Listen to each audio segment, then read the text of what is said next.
The state government will pay a sweetener of up to $10 million to the losing bidder for Victoria's desalination plant. The Water Minister says it's a modest and appropriate sum.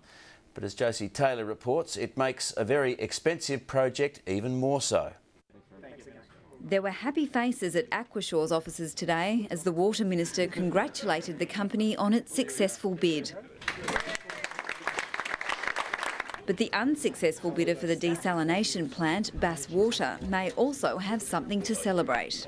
Look, the government is considering making a payment for the unsuccessful bidder. The Water Minister says both bidders offered better value for money than a solely government-funded project could have provided. It's not unreasonable in those circumstances to reflect on a modest but appropriate payment, possibly in the $5 to $10 million mark, but we'll reflect on that. We haven't made a decision yet.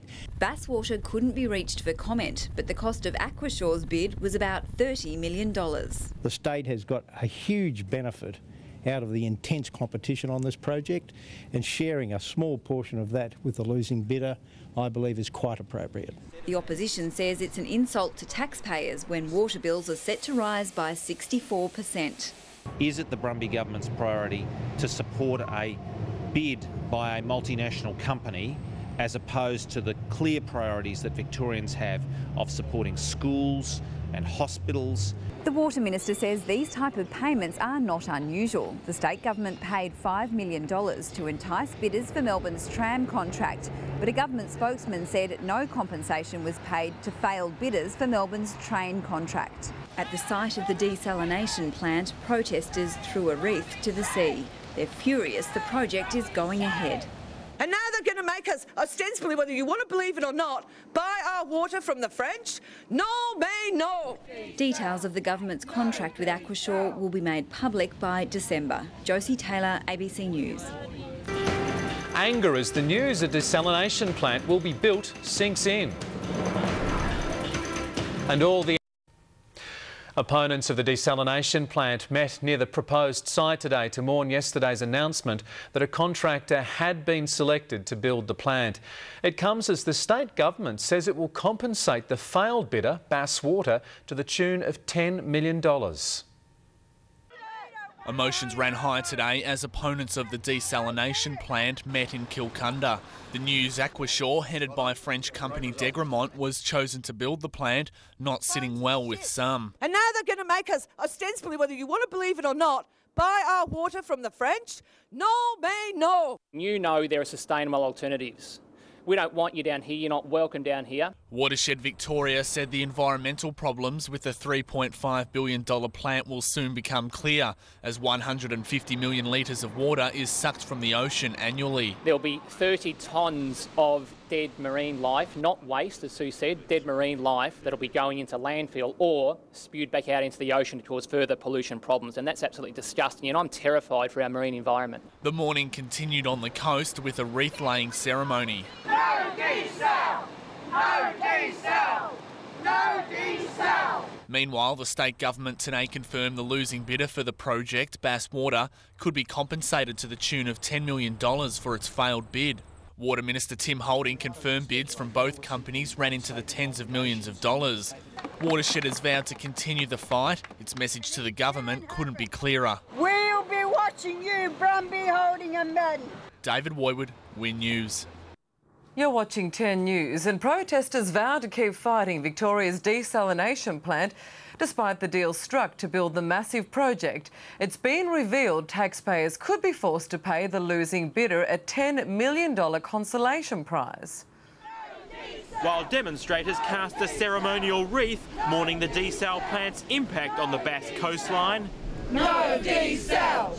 No desal! The Water Minister was being grilled about the decision to award a French-led consortium the $3.5 billion project. If we didn't build this desal plant, then the state would be at real risk of running out of water. But a community meeting's been told there are far cheaper alternatives. Things like recycling, stormwater capture, efficiency measures. There is something of the order of 4 times as much water as we actually need running out to sea as waste. Bonjour, French water barons.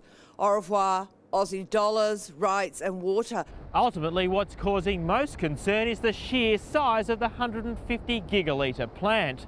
Locals say it's simply too big for such an environmentally sensitive part of the Victorian coastline. We are going to keep fighting and we're going to monitor every movement you make down there to make sure that you toe the line.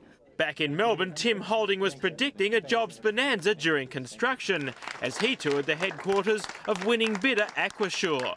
Conceding losing consortium Bass Water could still get up to $10 million from the taxpayer. It's obviously not going to compensate the unsuccessful bidder for the full cost of their bid, which would have run to tens of millions of dollars. Gareth Boreham, 10 News. Meanwhile, Victorians are being warned to brace for more dire weather conditions, with new figures showing our driest start to the year in 2 decades. Emergency pumps could soon be brought in online at the Thomson Dam to keep Melbourne supplied with water. Just 160 millimetres of rain has quenched the state since January, and there's no relief in sight. But the seasonal outlook for the next 3 months suggests slightly warmer and slightly dry conditions. Melbourne Water says there's a possibility emergency pumps which have the ability to suck the Thomson Dam dry could soon be switched on. Currently 17% full, the dam needs only to shed another 2% to reach the trigger point. It really depends on what the rainfall and runoff are like in the next 6 months, and also what the water use is like. Rainfall data over the past 5 years shows a sharp decline. The start of 2005 saw 308 millimetres fall from the heavens. That amount steadily drying up over the years. This year's rainfall of 165 millimetres is half the normal average. If current rainfall trends continue, the Weather Bureau says it's a possibility that this, just 25 centimetres of rain, is all that will fall in Victoria by the end of the year. So we've had 13 years in a row with below normal rainfall.